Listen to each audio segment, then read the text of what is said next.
Good evening, everyone. Welcome to FGM eCast for your Monday night. We're back here tonight with the finale of Season 2 2021 ANZCAR Truck Series. And with me tonight, as always, is Carl with you. Carl, welcome to another week. Good evening.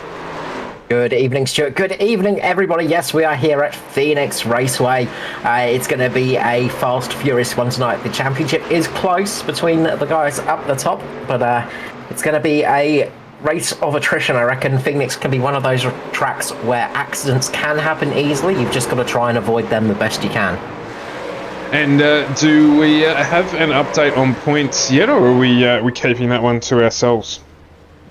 We are keeping that one to ourselves with the drop round information, because that will get published once we go completely official. But we do have a very rough idea, but I won't go into all of that. I will, however, go through the points as they stand. So this is prior to the drop round coming into effect. So Foster still leads by 17 points. 25 points down is Josh Micklemore. We have Nathan Clark in fourth position, 105 points down. It's very close from fourth place down to around about 11th place in all honesty. Then it's Maddie Raymond, Norman Clark, Christopher Finlay, Gary Wellman, Aidan Schultz in 9th, Cade Donnelly in 10th, Jaden Russell in 11th, Stephen William in joint 11th. So really, with that group there is a chance that those guys could go absolutely hurtling up the positions come the drop rounds. So there's a lot to play in that midfield area. Up the top, there's not going to be much between Foster, Martin and Micklemore. I was just looking at a bit of an interesting stat before we started the broadcast tonight, just looking at average finishes for this season, and so far Foster has had an average finish of around about 4th position, while Jason Martin's had an average finish of around about 7th. So interesting little stats there, but Jason Martin started 4th, Edward Foster's finished around about 7th. So interesting little stats, and if those play out similar, then it could be good for Foster. He needs to have a good night tonight. Preferably a win would be great for him. Well, it sounds like there's plenty to play for still, so obviously the result tonight is going to be critical. You can see there, just about 10 minutes to go in practice here. We've got Andrew Dyson currently fastest with Jason Martin in 2nd, and we also have got Michael Skurlock for 3rd. And off we go to finish out this practice season. So I should say the practice in the final race of the season. As Gary Wellman there just testing the Mitch Motorsport guys get involved as well. There's a big crash coming on here, but there's a couple of drivers there just testing how the track is handling there. We've got Matt Danson who's jumped on to the chat here and just asked Carl, what is the stat for the most career ANZCAR truck wins? That's an interesting question. I'll get you to have a look into that if you've got access to the data. Yeah, you see, that's the kind of data that I don't have huge amounts of access to. I could have a bit of a look-see with that one. You'll have to bear with me, though, with that one. That will be a later thing. And how are you going, Mr. Danson? It's good to see you out and about. So the lap time here, 27.91 as it stands with Andrew Dyson. He'll be keen to get an oval track win here tonight. He self-professed very, very strong, obviously, on the circuit racing stuff that we get through here, and we will see some of that later in the week. But Dyson's been working pretty hard on improving his oval track performance, and says he learnt a lot this season. So it'd be a good one for him to finish out the season with a win. Yeah, he'll be hoping to get one, and looking to try and get a win on another oval as well. This is a kind of oval that's going to actually be kind of good for Dyson as well. He is very quick on these sort of slightly shorter tracks, almost where you need to actually have that little bit more braking and accelerating balance for it, sort of similar to road racing in that respect.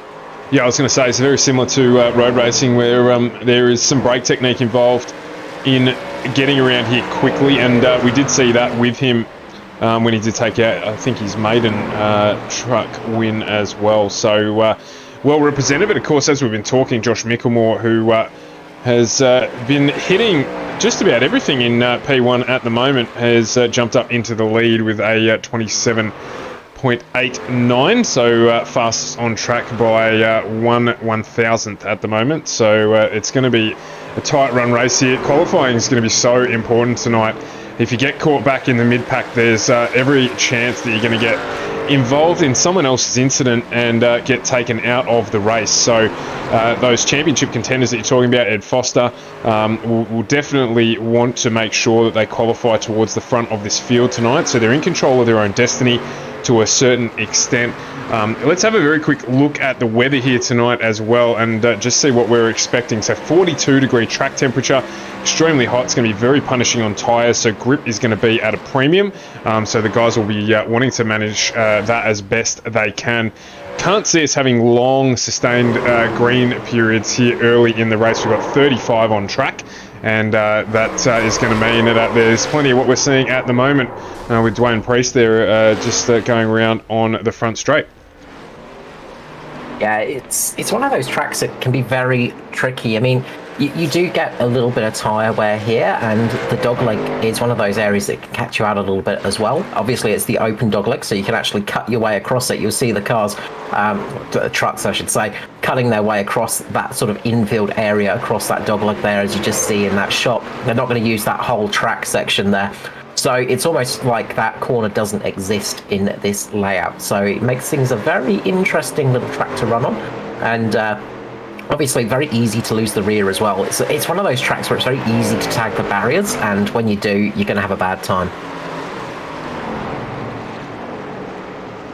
Well, most of our drivers will be looking to not do that. We've got a couple of new runners tonight as well. Mark Johansson jumps in for a run tonight. Andrew Wilton comes back as well. Nathan Rawlock, I haven't seen him for a little while. He's back in as well. I think he missed last week. And in addition to that, I did catch another name up the top here, Jackson Callow. Do you know much about him, Carl? Yeah, Jackson is he doesn't get to race too much these days, so a little bit busy with other things, other commitments, unfortunately, but he is very, very quick. He is one of those drivers that is incredibly quick out there, so watch out for Callow. Sometimes we'll sort of start a little bit further down the field and try and run his way up there, so we'll see how that one works out. But Callow is very, very quick, and on his night is probably one of the quicker drivers out there. We're certainly proving it so far, sitting in P6 in practice at the moment. Trev Micklemore, welcome to the stream. Thanks for your support throughout this season. Jumping in, 31 needs the win. Talking, of course, of Josh Micklemore. Edward and Martin need a DNF for Josh to take out the series. I think if Martin or Foster wins, the series is theirs, question mark. We haven't revealed the drop round scores yet, Trev, but the best way to guarantee, if he can, a season win here for Josh is to take out the W, and he's been reasonably successful with that over the last few weeks. So his teammate Jason Martin has just gone fastest in practice at 27.8. So he's up by a 10th, which is a big gap here at this track. So he's going to have to work a little bit tonight, and hopefully he and Jason can race, as we've seen throughout this season, to a successful finish. Yeah, they'll want to get a good. They'll need to have a good night tonight. That's the thing. It's going to be a winner-takes-all situation. It feels like it is very close up the top, but Josh Micklemore is the outsider at the moment. He has just needs to have misfortune for his two competitors and to have the perfect race for himself. And that can be hard sometimes. Obviously, you don't want to win a championship that way, but it's sometimes it happens, and you just go, well, that's how it happened, especially if you're not involved in said incident. These things do happen, but I think those guys are going to be very careful out there tonight, just playing the game rather than pushing too hard. Yeah, of course, there's always that balance of risk and reward between the drivers. We spoke about it earlier in the season. Steve Williams, current champion until this evening, he took out the title last season ahead of Luke Trahair. Now, Trahair had the most wins last season and still came home in second place because he just had that consistency. And I mean, that's what we've seen from Edward Foster this season. He's been nice and consistent in finishing inside that top 10, and that's what's rewarded him with this position where he's able to challenge for the title at the end of the season. Whereas, we've seen Jason Martin take out a couple of wins, but have his race affected, or his race to the flag affected by a couple of results. So it just proves that consistency can get you there as well. So the guys will be thinking about that when they're running around tonight, as Ed Foster just jumps up into second now. He's done a 27.87, so a couple of guys starting to go quicker here towards the end of this session. We've got 2 minutes 45 to go here in the last practice session of Season 2 2021. And, of course, there will be a Season 3 to follow on from this one. We're just waiting on the announcement of the calendar there. We take a couple of weeks break before that gets underway in a few weeks' time, Carl. Yep, and nice time to take a little bit of a break and get a couple of nights off and have a bit of a breather and a refresh before the new season. And I'm sure all the drivers will be happy to have an extra night off in the week to practice and probably drive something else, because they don't like sitting around not doing anything. No, absolutely not.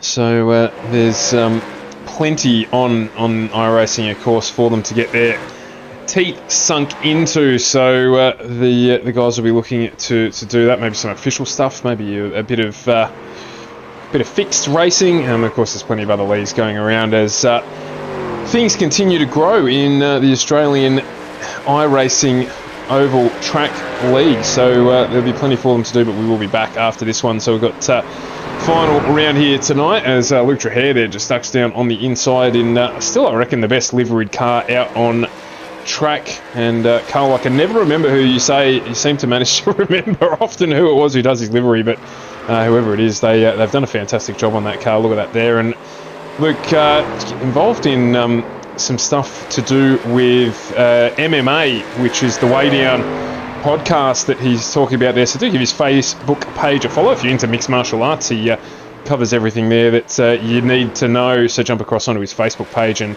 give that one a follow, as he currently sits down in 10th position. I was hoping, Carl, that there'd be a couple of drivers on track who moved teams during the week, but neither Aidan Schultz nor Ruben Phelps out on track at the moment. They've created a new race team at the end of this season. I believe it was ANZAC Esports they went with as a name for that one. So jumping out of Crank Esports there and launching their own team together. Yeah, I saw Ruben around a little bit earlier, and I thought I saw Aidan Schultz as well, but I think they're finalising some paints for the trucks. I don't think they finalised those yet, but they've got the new paint job for the Cup cars, I believe, so they'll be debuting them come Watkins Glen. That's the one I was looking for. So that's it. My brain actually switched on there for a moment. That's always a good start to the night of broadcasting. I wonder what that smell was, and they'll do that there. That's going to be an interesting race at Watkins Glen. That's on Thursday night from 8 p.m. here on FGME Cast. So if you're looking for some of the left and right action, that'll be coming to you in the Cup cars. It's going to be one heck of a race with how strong the DPR team are there as well. So looking forward to that one. That concludes practice. We're going to get into qualifying here. If it is the first time you've joined us, open qualifying is not a thing here. So it is single cars, 2 laps. They get the best of those 2 laps will set their qualifying position for this race. It's going to be extremely important for them to make sure they get up the front here. And with that in mind, we're actually going to jump on board with... we'll give Andrew Dyson a little bit of love tonight. We haven't jumped on with Dyso for a little bit. And we'll get him to take us on a couple of hot laps around this track, Carl. Yeah, the tricky Phoenix Raceway coming onto the straight here. You can see it's very narrow track here coming into the first corner, lifting off, dropping it onto the brakes a little bit, get the car turned in, get the car nice and low here so you can get a good exit. Watch out, there's a bump on the exit that can fling you up into the wall. You're going to drop down straight across this the dog leg there. Just ignore that, that's not even a corner. Into the next turn. Now this one you can just ease off a little bit. You don't have to brake as hard. You can just go through there a little bit easier. Just let the car roll through there. A little dab of the brake, get on the accelerator nice and late and not hitting the wall because it does jut out a little bit. So it is a tricky track to master. The first corner is always the trickiest. It's a much tighter radius. The dog leg can catch you out when you go through it as well, because it does unsettle the car a little bit. So sometimes you'll see drivers take that slightly longer route just because it's the car just feels a little bit more settled when you go through that. And then the final corner is, generally it's just easing off the accelerator and just a little dab of the brake just to get through there. And that's a lap of Phoenix. Just jumped on the end there with Ed Foster. Daiso deciding to pull out of that lap. And Ed was in a similar position on track, so just jumped on there to complete that one as Ed actually goes up into provisional pole position with a 27.92. Just looking down through the list here, Nathan Rawlock, he's about to begin his run around, so we'll have a look here at Nathan and see how he gets on with his flying laps. So just to answer a question earlier, unsurprisingly, I'm sure for the person that answered it, it is actually one Mr. Danson that holds the truck win record of 20 wins, but catching up to him is Jason Martin on 18. So if Martin gets a win tonight, he is going to be very close to dethroning Mr. Danson, so that will make him happy. I had figured that there might have been a little bit of... I don't know how to describe it, but I thought there might have been some self-interest in the question when it was asked, but because it's not the sort of stat that you get on the stream very often, but there you go, Matt Danton, currently the most race wins in ANZCAR truck, but Jason Martin closing in on him and potentially moving into that position himself. So we've got not too long to go here, 2 minutes left. Ryan Jones is out on track. Jason Martin equally. Josh Mickelmore yet to put in a flying lap. Let's jump on board. He's about to finish his first flyer. Seems that most of the guys have run a quick first flyer actually here. Haven't managed to improve on it in the second one. That lap there not counting for Mickelmore, so potentially a touch of the wall or the like has taken that one out of consideration. Yeah, that's not what he needs tonight. He's had a little bit of bad luck with qualifying lately. We saw last time out with Mickelmore, you know, he's had some pretty poor qualifying results, which is never fun, and just having to start far down from the pack is not something he'll need tonight. He'll want to jump up a little bit higher. Whereabouts does he jump up to? Right to the top. just pole position. That is what he will have want to have seen, so that worked out perfectly there for Mickelmore. Yeah, absolutely, and a good lap as well, over a tenth faster than Edward Foster. Jason Martin, teammate, just casually shifts up onto the front row with him. It will be a Mitch Motorsport 1-2 at this point in time. There's still a few to get out. Riley Curtis, Matty Raymond as well, so they've still got laps to run. But based on practice times at the moment, you would figure that it is going to be another Mitch Motorsport lockout on the front row here. And Edward Foster's going to have to work his way past Martin and Mickelmore to get up to take the win here tonight so far. Yeah, and you've got to say it might be... I imagine the Mitch boys will be racing. They'll be trying their best. Let's watch out. Is that Hello on his first lap, or is he just out there? No, he's just finished his second lap there, so just thought he might catch me out, make me look a fool. But he was on his second lap, so just not able to improve there. So yeah, certainly that first lap with the track temperature, the quicker for the drivers. So looks like everyone's just about finished. We've only got 6 seconds left here in qualifying, so that is going to be all she wrote. So we'll just wait for the session to tick over here. We'll bring the grid up on the screen, let you know who is where. There's 35 starters here tonight. It is going to be a full grid for us. So let's have a look at it. As Riley Curtis jumps into the chat and said he holds the record at 3. Riley, you've got a little bit of work to do there, mate, including jumping into your truck so you can get into the race.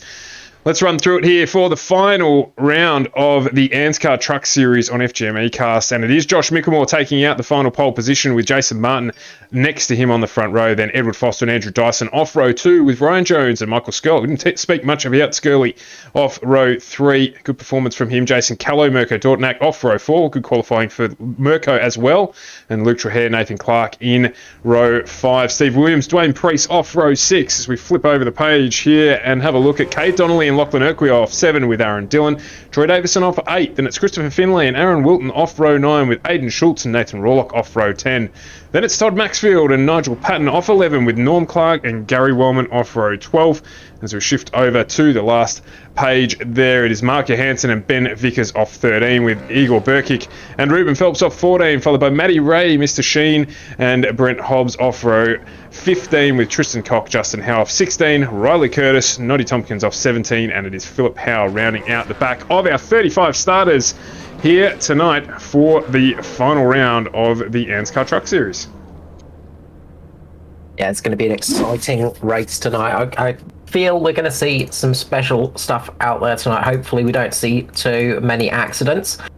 We get to see a lot of green flag racing. That's going to be the key factor for tonight. Of course, there are lots of fast drivers up there. You can't discount Dyson, Jones, Skurlock, Callow. You know, all those guys up there are going to be very, very quick. So watch out for those guys. And I think Riley Curtis is going to be starting down towards the back, just choosing not to qualify. So he is... he's going to be looking at making a good run through the field, as he often likes to do. He often likes to, you know, get his way up the field and try and get the most positions gained, but he's going to have to battle it out with Matty Ray, and we've seen Matty Raymond doing some good jobs through the season with that. Riley Curtis just dropping into the chat from pit lane. Just wanting to know what livery he's got on his car. There you are, Riley. The Toyota Tyres livery, so I don't know if that's current or not. We did the usual refresh on trading paints tonight, but sometimes it is our enemy, so still rocking that Toyota Tyres livery on the 93. Good tactic to get yourself onto the stream, Riley, jumping into the chat while you're driving. And if you want to do it mid-race, mate, and let us know, the stewards probably won't look that favourably upon it, but we'd thank you for your input. But there's nothing wrong with texting and driving. No, nothing at all. As we go green, you see Josh Whitmore get a really good start there. He jumps away. Jason Martin getting down into second place, blocking it down. You can see there Andrew Dyson on the outside of Foster. Foster's going to keep that low line, try his best to get there. He's going to keep that third position, hold it for as long as possible. You can see a little bit further back, Ryan Jones working his way up there.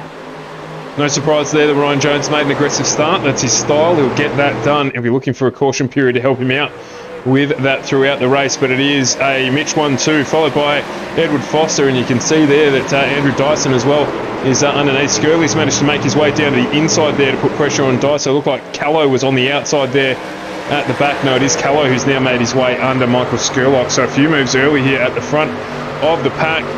You can see there that I think that was Nathan Clark just trying to slot himself up into the high line there and make his way around. He's doing a good job there just in front of Luke Trahere, giving Trahere a little bit to think about.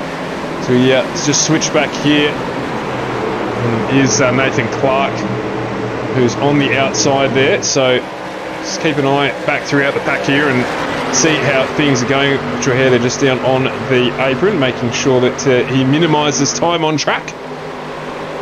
They're trying their best. It's a good race right at the moment between Jones and Dyson. Dyson just getting caught on the outside at the moment. Jones pushing a little bit high. These two are going to get very close coming into the first corner. Who's going to blink? I think it's going to be Dyson. Just eases out a little bit there. That's going to give Callow a little bit of a run on Dyson. Will he be able to make the move? Will we see this one happen? Impressive start there from Ryan Jones. He's already up one place, and you've got there Matty Dancer just saying how much he's come on with pace. He's been very, very quick all season when he has been able to run, so he likes to be the aggressor, and he's showing it again here tonight. He's all over the back of Edward Foster. These two have had plenty of battles this season, so Ed will be aware that Ryan's there, and Ryan will certainly put the pressure onto the back of the 53 Natari Autosport entry as he makes a move down the inside now, trying to get up into third position.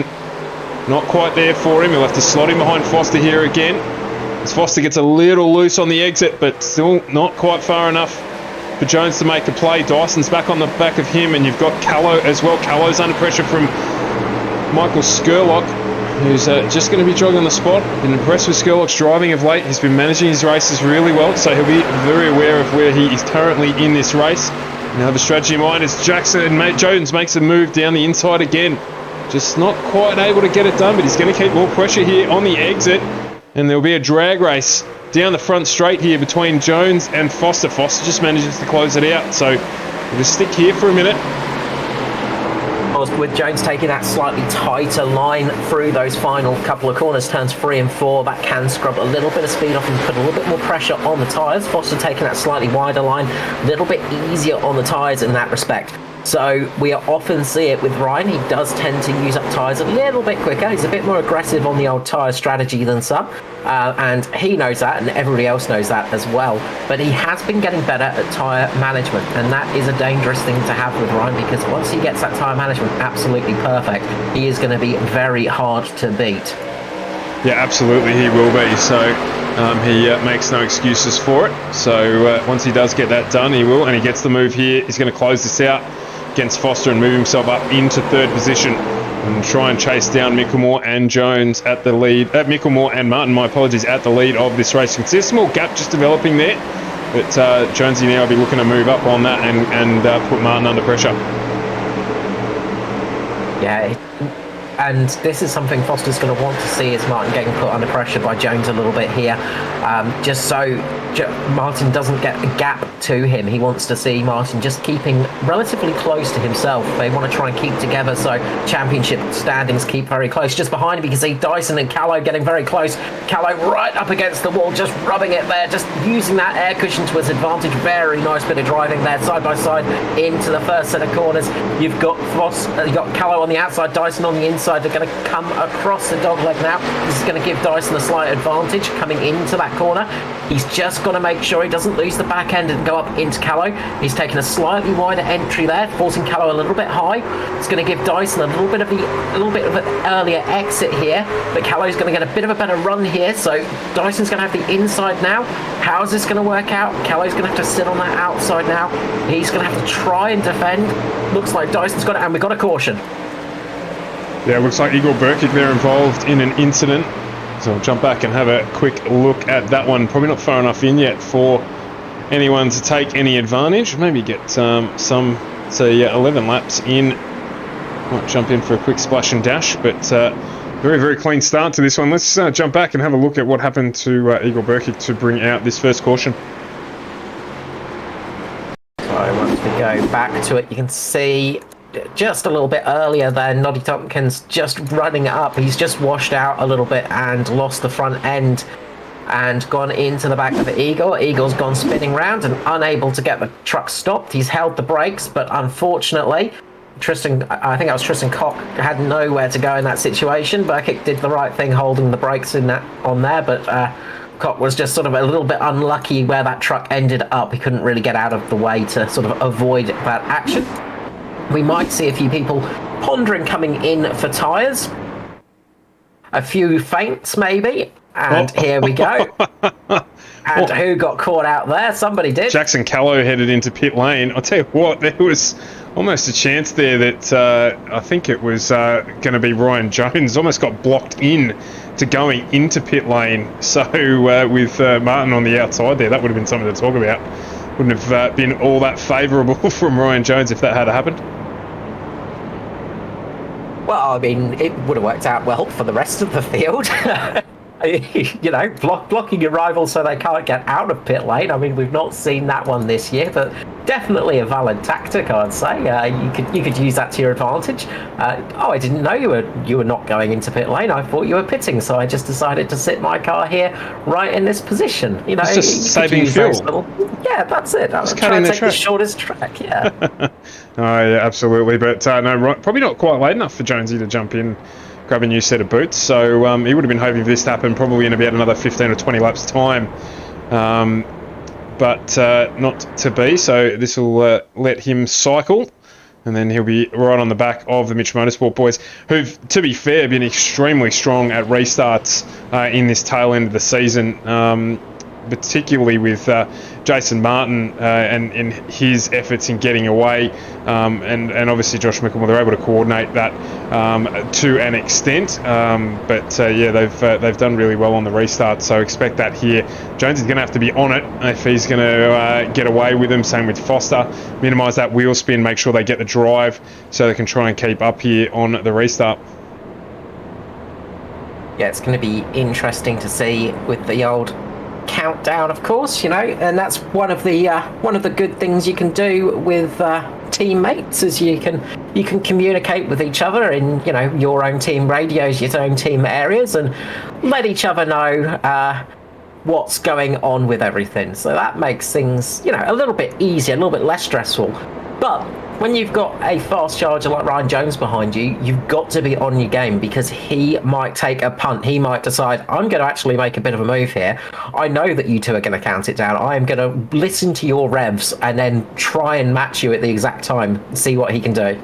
So we'll form up here. We'll go around one more time. Cal, do you want to explain for anyone joining us for the first time, what are the rules on the restart here? Where can you go, high, low, and who controls the start? So the leader controls the start, so once the pace car comes in on this lap, Josh Mickelmore effectively becomes that pace truck. Then it is his prerogative where he goes. So he is the one that goes. So if when the green flag comes out, that's not when you drop the hammer. You drop the hammer when the leader does, so you follow the leader effectively. So when Josh Mickelmore drops the hammer, that's when you can go. Now, you're not allowed to change lanes, so you've got to stay in the lane you're in. So effectively, if you're on the high lane, you've got to stay at that high lane, low lane, until you cross the start-finish line. So there's no passing until you cross that start-finish line in that respect. So what we'll see here is that pace truck going to be coming in very shortly. Josh Mickelmore will choose his point. He'll probably wait until... Well, he doesn't wait at all. He just goes immediately. So he's away like a scolded cat there. Catches Jason Martin out a little bit. That's going to give Foster a good run there as well. Foster got a nice little bit of a run with Jones there. So effectively, yeah, you just got to keep in your lane and keep behind the person in front of you until you cross that start-finish line, and then you just go for whatever you want to do. Preferably not crashing. Preferably not, and so far so good in that stakes. Foster here putting pressure on Jones, who did take that position before the caution came out. So Foster here just running on his rear quarter at the moment as they get onto the straight. He's going to have to work hard here. It looks like Foster just not quite able to close that out. So he's just got high there. He's going to lose a lot of pace, so he might even lose a position to Dyson. He's going to lose a lot of speed there. Dyson's going to get a little bit of a run here. That's going to give Jones the opportunity to get away a little bit. You see Dyson taking that high line. He's just using that to his advantage. He's going to try and do the up and under here, try and get underneath Foster on the exit. Might not have enough pace at the moment to do it, but he's going to try anyway. We've seen that a few times from Andrew Dyson, and he is definitely one of those drivers that likes to have that little bit of aggression in there. Just a bit further back, there's a good little battle between Stephen Williams and Mirko Dortnak as well, and we've got trucks 3-4 wide further back from there. There is some fantastic racing going on all through the grid at the moment, just keeping an eye on things as we go. Yeah, there's a little gap developing between the leaders, and you can see there, as you're talking about that pack down the back there, I think we've got Norm Clark and Nathan Rawlock there, and one of the Sim boys, I pick the number, yeah, the 104 there as well, Christopher Finlay. So they're now 3 wide on the exit of the corner. Good racing right throughout the field here. One to watch out for is Jackson Callow. He dropped down to pretty much the back of the grid when he took those tyres, so he dropped down a fair few positions. He's already making his way up the field. He is currently sitting in P15, so a few people did come in for fresh tyres. Those on fresh tyres definitely showing a little bit more pace than the rest around them, so those fresh tyres looking like a good choice at the moment. Of course, all it takes is one wreck in the midfield, and then it does not look like such a great chance. Yeah, they want a good, strong period here where they'll be able to extract the value out of that strategic decision. So we'll see how that plays out. We are on board at the moment with, or following with, Jackson Callow, just watching his progress through the field as he tries to get a move done now. I think that's under Dwayne Priest, and looks like he's going to close that one out and then make his way up onto the back of Aidan Schultz. So he's making quick work of it. That's what you want as well when you get those fresh boots on. You don't want to be wasting time battling with cars on older rubber. You just want to progress your way through and get a full advantage out of that fresh compound. And he's doing just that here as Callow now. Oh, we've got a crash in the background. We've got Nigel Patton. Big accident down the back. Looks like Patton's just lost the rear end a little bit. I think that might be Riley Curtis that got caught up in that as well. So a fair few cars just got caught up in that huge accident there, unfortunately. So looks like Patton's just lost the rear end and then gone down into Wellman, unfortunately. Wellman's been flung up into Riley Curtis. And yeah, that's 3 trucks that are not going to be coming back from that accident, I think.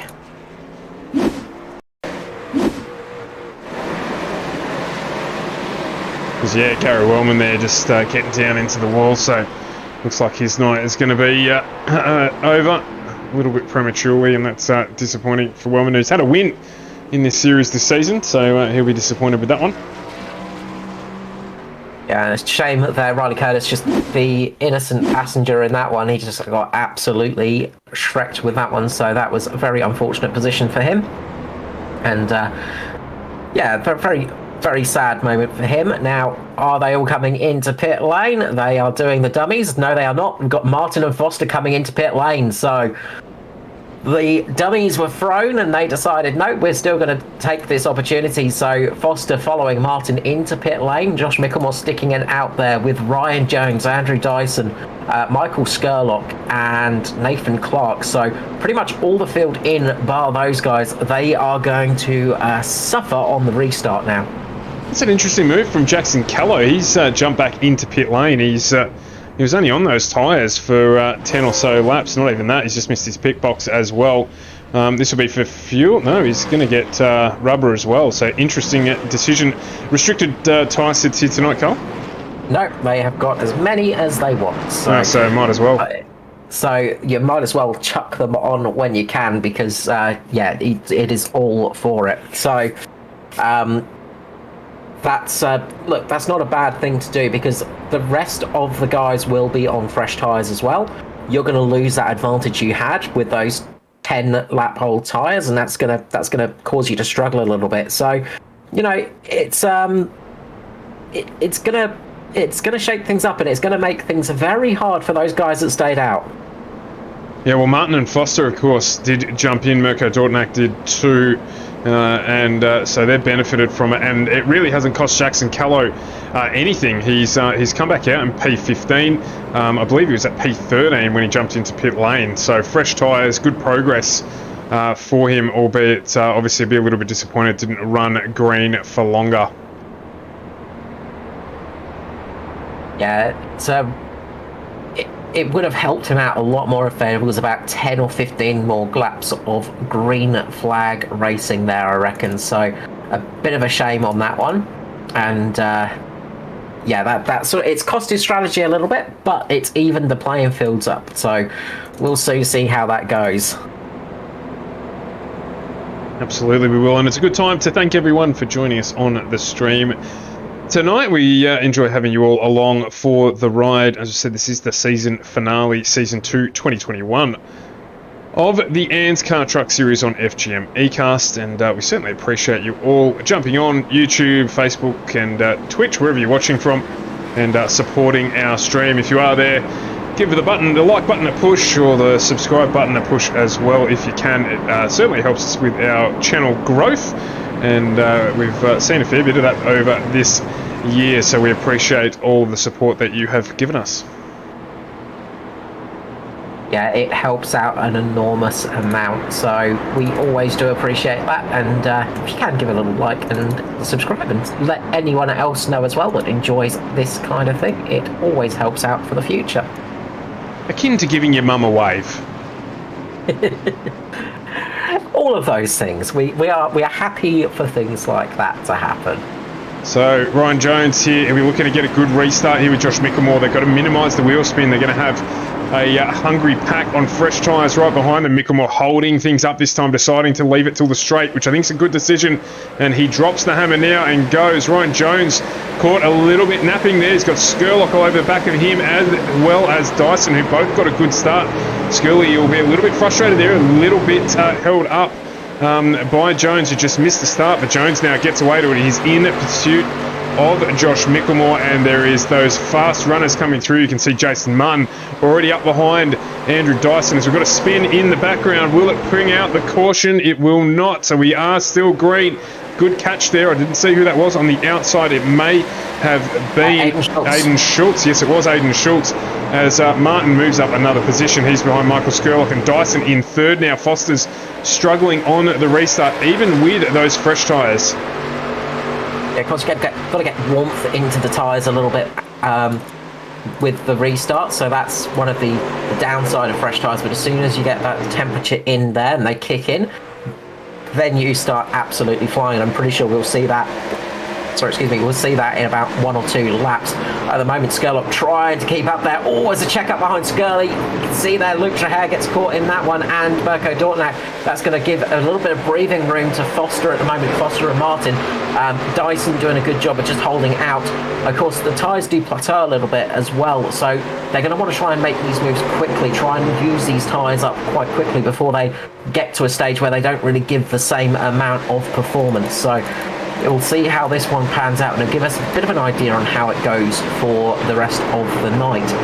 But it does look like Martin and Foster are just able to run a little bit of a lower line at the moment. Martin going for the move on Dyson at the moment, as another caution's out. Big accident, as I think that might have been Jackson Callow in the air. I saw huge accident for him. He's just gone flying into space. Not sure exactly what happened with that one.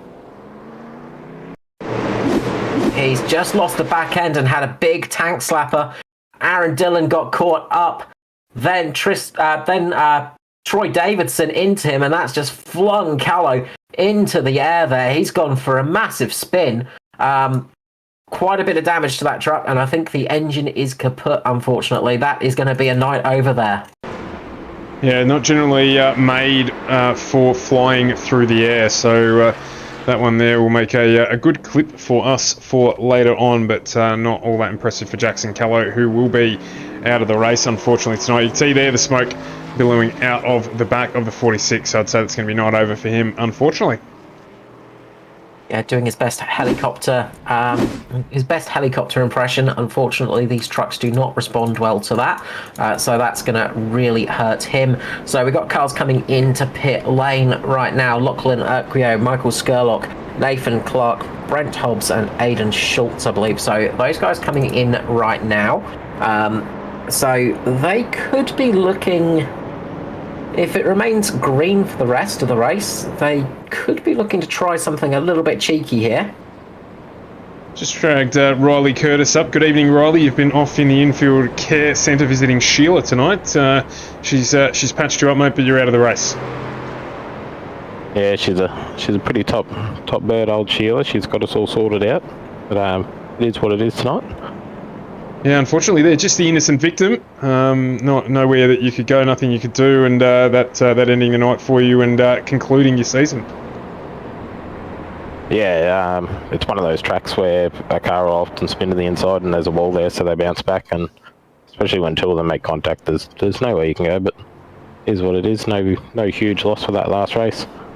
And just quickly, the new skin on the car, new paint scheme, what do we miss out on there? I was hoping it'd work.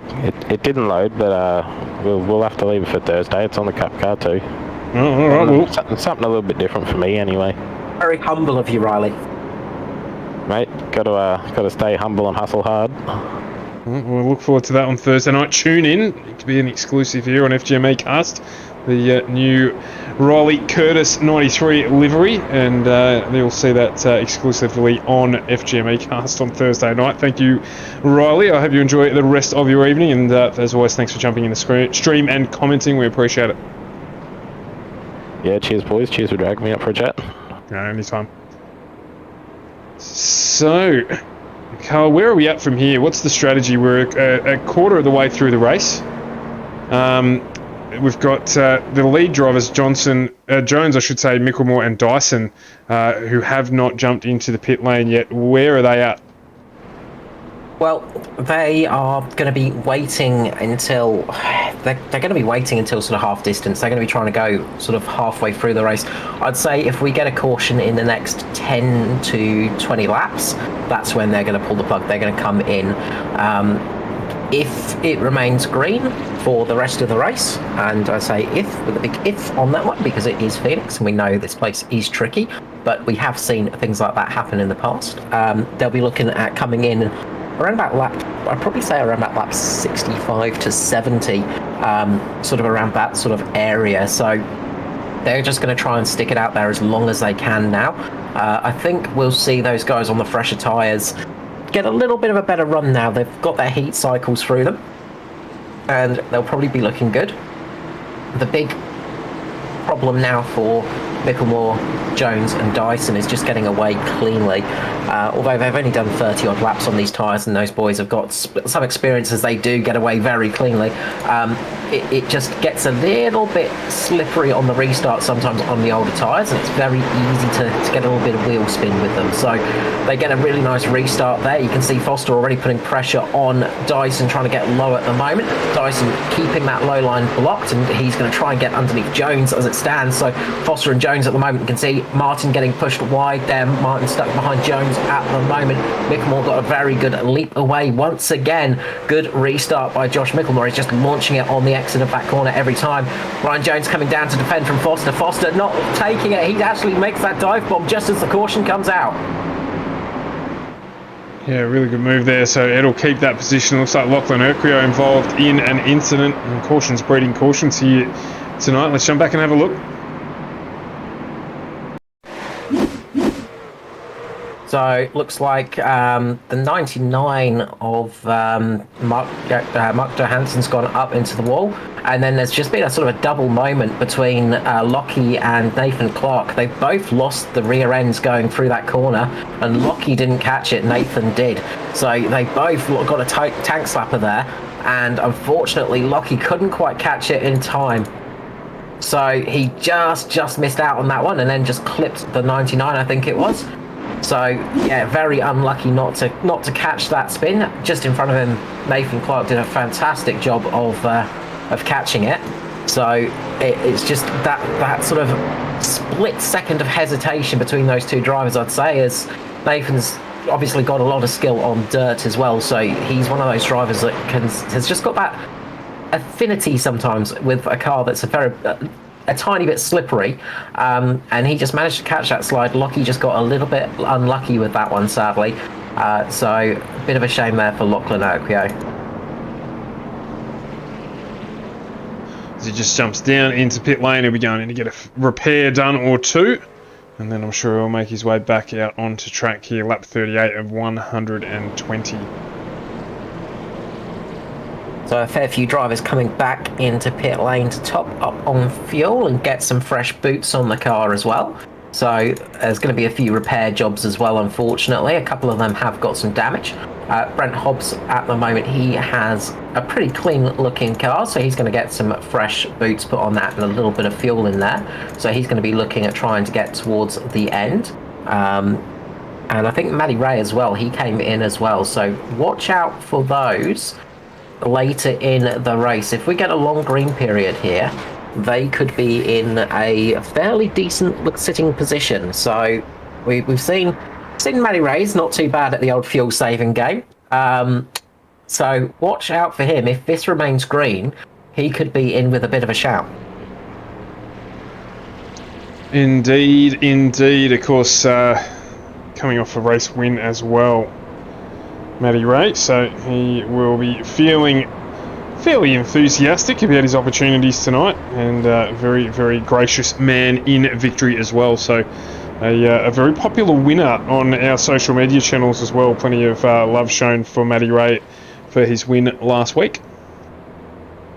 Yeah, one of those popular wins you get, and it's always nice to have some of the veteran drivers getting a win, and it's it's the drivers that are competing week in, week out, and they're not winning every single race, but when they get a win, it's always a feel-good moment. So not a nice feel-good moment for the Xfinity series, that one. But one man that is no stranger to winning is up at the front at the moment. I'd say two men that are no stranger to winning, and that's Josh Micklemore and Andrew Dyson. Andrew Dyson, of course, one of the newer comers to the oval scene, and he has been absolutely setting it ablaze. Josh Micklemore, a lot of experience on the ovals, and he is going to be wanting to get a win tonight to cap off his season as strong as possible, and he's doing everything he can to do that. So good results from him.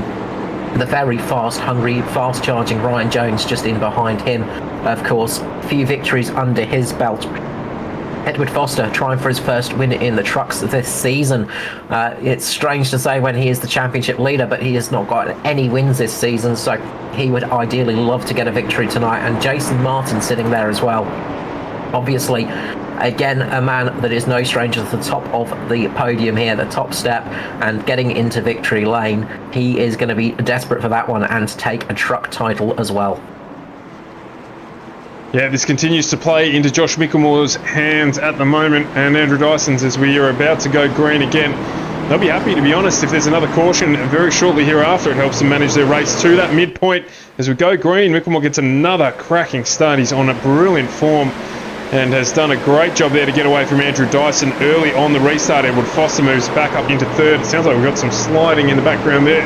Nothing untoward at this point in time as Edward Foster gets down under Dyson this time. Ryan Jones looks to go with him on that low line, instead choosing then to move up to the high line as Foster closes out P2. He'll be wanting to execute here and get himself up into the lead of this race on much fresher rubber than Josh Micklemore. So how will this pan out? And see there as well, Mirko Dornak having a ripping race so far tonight. He's up on the back of Jason Martin in the race for 5th position. And he's doing a good job there as well. He's got Dyson down under, my apologies, Stephen Williams down underneath him, and Luke Trahere keeping company as well. So there's battles developing right throughout the field here on what has been a very, very competitive restart. Foster trying to get around the outside. He's going to come down now and try and get a little bit of a better run off the corner, then try and get underneath Micklemore. I'd say he's going to try and use that little bit of extra grip just to get under Josh Micklemore, just get himself up into the lead of the race if he can. But Micklemore is really putting the pressure on, doing a great job of defending on those much older tyres. Some 20 laps between those tyres, 22 laps I think it is to be precise. So very, very different life stages in those tyres, but they're going to start plateauing a little bit, so there's not going to be as big a pace advantage, but generally you're going to want fresher tyres than you are older tyres when you're racing. There's Martin getting a move done here on Ryan Jones. Jones just running a little wider there, and Martin able to duck down on the inside. He's going to close that out as he defends down on that low line, and he'll move up now and try and chase down Andrew Dyson for third. Mirko Dornak looking like he wants to get involved in this action as well, as he's up onto the back of Ryan Jones. In the background there's Steve Williams, Luke Trahere trying to make their way as well, so there's plenty going on here. This is in the battle for 6th through 8th. Biggest mover so far tonight, Noddy Tompkins. He's up 18 positions at the moment. He's just dropped a position there to Ruben Phelps, as Phelps, who tries to press for his claim back up into the top 10. He's currently running in 13th behind Michael Skurlock. All these drivers on fresh rubber, so trying to make hay while the sun shines. Yeah, Noddy Tompkins just going to want to try and keep the car nice and sort of safe and just keeping it out of trouble at the moment, and he's doing a great job of that, just running the car at a decent pace as it stands. Jason Martin now putting a little bit of a move on Dyson. He's trying his best to do the up and under right here. He's really putting the pressure on for P3 at the moment. This is giving Ryan Jones the opportunity to start catching up. Remember, Ryan Jones is also one of those cars that hasn't pitted yet. He's on those very old tyres, so he's still showing good pace despite being on that much older rubber. But Martin is starting to press as much as he can. And then, as you said, Mirko Dornak having a really good run tonight. He is really pushing his way up the field and got some good pace in that truck. So he's trying to get his way up into that top 5 at the moment. He's putting a little bit of pressure on the back of Ryan with Stevie Dubb, Stephen Williams there as well, and Luke Trahere. So watch out for those cars. Jason Martin getting a little bit of a better drive off the corner. He's going to try and get underneath Dyson here. Will he manage to make it stick? He's going to try his best. He goes for that slight dive. He holds it. Dyson will get a little bit of a better run off the top of the corner here as they go across the dog leg, but of course Jason Martin gets a slightly shorter version of the track. Martin will have a little bit more grip in the corner and he should be able to make this move, and he does. Just shows you there, I mean, the tyre life between those two cars. Dyson on much older rubber here, and with that plateau he's still very competitive up against the fresh rubber on the 21 Mitch Motorsport entry, so he'll be wanting to keep pushing this here. He'll need to stop around about lap 60 or so, and he'll be hoping to do so under caution. Otherwise he's going to have to hold out for as long as he can, as Martin here tries to get the move done again. Ryan Jones looking to get involved in this battle. Mirko Dornak as well just on the back here. There's a big pack developing here, in fact. So this battle between Martin and Dyson has allowed about half a dozen drivers to close up on the back of this battle for 3rd and 4th position at the moment. So Watch out for this one. It's going to get a little bit curly if it stays green flag, which we hope Foster and Mickelmore have checked out at the front. Mickelmore doing a great job. He is half a second up on Edward Foster despite those older tyres too. So he's doing a fantastic job at the front of this race. But we'll keep an eye on this pack here. You can see that the pack that's developed, Dave Douglas asking where the fiddler is. He is on the back of this pack, Michael Skurlock, in this huge chain of cars. It's a little bit like the chain at a Welsh sheep station. This one, just a big, long chain of people with a Welshman at the end of it. Yeah, he is doing his best to put the pressure on the backs of all of these cars at the moment, and he will definitely be doing that. He's going to be chasing them down and trying his best to rub past them as quick as possible. Martin has started to check out a little bit from Dyson at the moment up the front. He's doing a good job. You can just see Dyson and Jones starting to have a little bit of a battle now as well. But Mickelmore is doing a good job at the front. He's still got about a half a second lead over Foster. Foster not really catching him. Of course, one of the things that these cautions are going to do is it's going to help with fuel mileage for those guys that stayed out. They'll be able to go a little bit longer than they would have before. So we are expecting them to come in around about the, I think it was about the 65 to 80 mark, something around there. So they'll probably go to about lap 90 maybe on fuel, sort of 80 to 90 on fuel with those cautions that we've had. So we'll see how they can progress through this race now. Foster will have a little bit less to worry about though, because he'll have a little bit more fuel on board, same as Jason Martin, who just set a very quick lap. Speaking of quick laps, Skurlock now just snatches that away. So Skurlock and Martin at the moment both setting fast times on the track, so they are really having a good battle out there. Tell you what, Mirko, he's looking a little bit impatient. He's got some pace on Jones, and he's wanting to get the job done here. Sort of saying, Jonesy, you've had your turn, mate, get out of the way and let me have a go because you're holding me up. So the drive here from Mirko is good. Steve Williams the same. So this battle here, Dyson's probably just struggling a little bit on those old tyres now. You can see it, this fresh rubber coming to the front. Williams here getting a move done down underneath Mirko. Not able to get there. He's up into the wall, Mirko. That's unfortunate. He's been having a really strong run. He's just grabbed the line there, unfortunately, so he's going to have to resurrect his night from there. He's still back onto the back of the pack, although he's lost a lot of pace. So we'll keep an eye on his progress as he gets back through the field. This has allowed Jones and Dyson to continue their battle for fourth position at the moment. Carl, as you said, Jason Martin has checked out. He's in pursuit of Edward Foster, just 8 tenths behind him now. Has championship implications, of course, so he'll be wanting to get back in front. Yeah, he's going to be trying his best at the moment, and got to say, Josh Mickelmore at the moment is setting some really good times. He's one of the fastest drivers out there still on those old tyres, and that just shows how much the tyre drop-off is not really affecting. Bit of a check-up there with one of the lapped cars that just came through turn number 2. There would have been a few clenches, I think, with that one. A few people there definitely gritting their teeth as they went through that corner, but everybody's through nice and cleanly. But yeah, at the moment, you know, Mickelmore is really holding that gap. He's actually improved the gap over Foster. So it's 0.7 of a second now. So Mickelmore is pulling away a little bit on Foster. He will have a little bit of a lighter fuel load, of course, but those tyres are going to be very old indeed.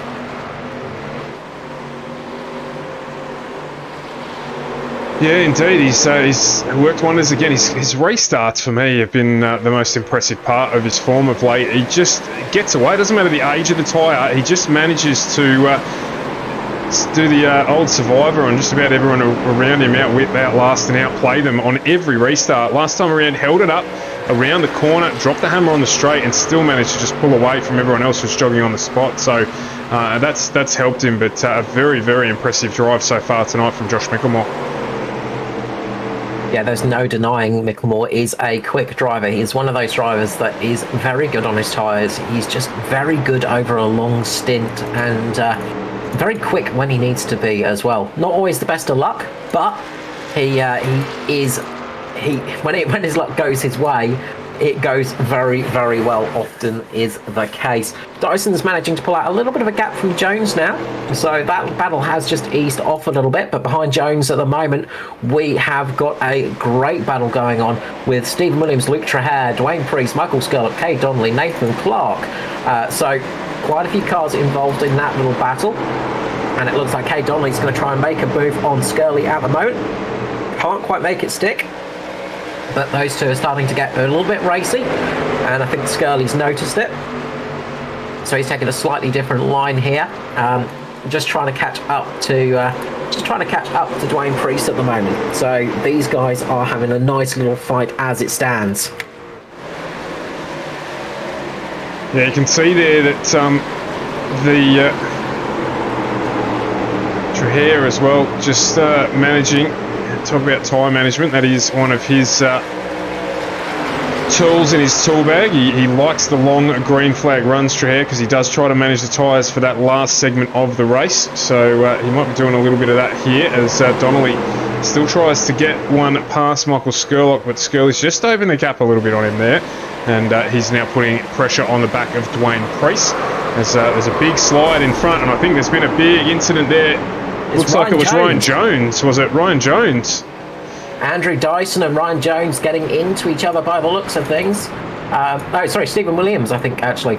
Stevie Dubb, sorry. Stephen Williams and Ryan Jones just making contact into turn number 1. So just got into each other.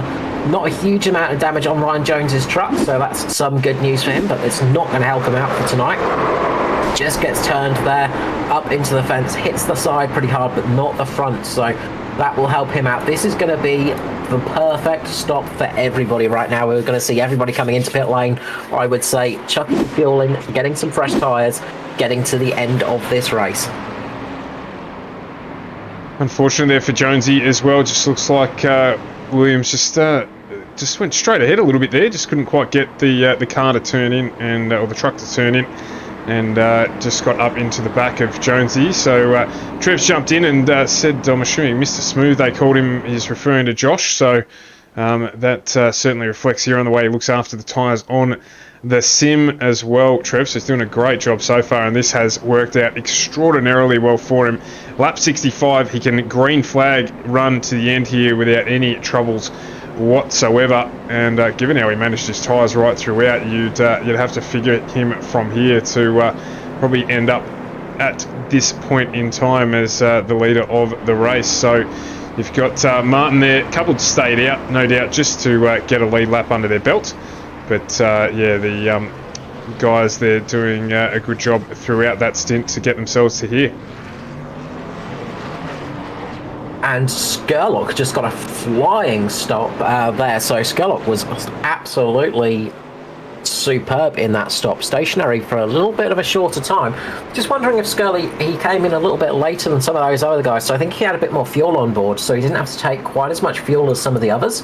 And I'm wondering, I'm just going to have a little bit of a look back at that one, and he's only taken right side. So Skurley rolling the dice.